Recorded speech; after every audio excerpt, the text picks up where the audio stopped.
Hi friends, ధీరం అంటే ధైర్యం అనే అర్థం. ఈ మలయాళ సినిమాకి జితిన్ సురేష్ దర్శకత్వం వహించారు. డిపిఎస్ నాయర్, సందీప్ సదానందన్ రచన చేసిన ఈ సినిమాలో దివ్యా పిళ్ళై, అజు వర్గీస్, వరలక్ష్మి శరత్ కుమార్ ప్రధాన పాత్రలు పోషించారు. ఈ సినిమాలో హీరోగా పృథ్వీరాజ్ సుకుమారన్ అన్నయ్య ఇంద్రజిత్ సుకుమారన్ నటించారు. ఈ సినిమా ఎలా ఉందో ఇప్పుడు చూద్దాం. ఏసీపీ స్టాలిన్పై ఎన్కౌంటర్ కేసు నమోదవుతుంది. విచారణకు వస్తుంది. అతను చేసిన ఎన్కౌంటర్ ఫేక్ అని నిరూపించడం కోసం కమిషన్లో అతన్ని ప్రశ్నలు అడగడం మొదలు పెడతారు. అయితే అతను ఎంచుకున్న కేసు చాలా క్లిష్టమైంది.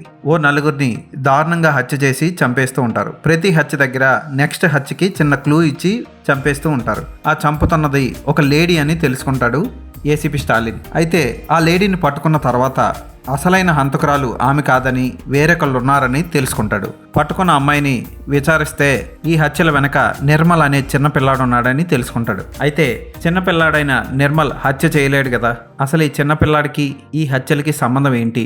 ఇవన్నీ తెలుసుకోవాలంటే ఈ సినిమాని చూడాలి. దర్శకుడు జితిన్ సురేష్ కథని చాలా మెల్లిగా స్టార్ట్ చేస్తాడు. ఫస్ట్ 30 నిమిషాలు ఏంట్రా ఎంత స్లోగా ఉంది, నీరసం వస్తుంది అన్న ఫీలింగ్ కలుగుతుంది. 30 నిమిషాల తర్వాత కథ మొత్తం ఊపందుకొని చక్క చక్క చక్క చక్క సాగుతూ ట్విస్టుల మీద ట్విస్టులు. అరే, ఇంటర్వెల్కి వచ్చేసరికి సినిమా అయిపోయింది కదా, కిల్లర్ దొరికింది కదా అనుకుంటాం. కానీ అసలు ట్విస్ట్ మళ్ళీ అక్కడి నుంచి కథను మరో మలుపు తిప్పుతాడు దర్శకుడు. సినిమా సాగే కొద్దీ ట్విస్టులు వస్తూనే ఉంటాయి. క్లైమాక్స్ వరకు కూడా ప్రేక్షకుడి ఊహకందని ట్విస్టులు జరుగుతూ ఉంటాయి. ఇంత అద్భుతంగా రచించిన కథా రచయితని ఖచ్చితంగా అభినందించి తీరాలి.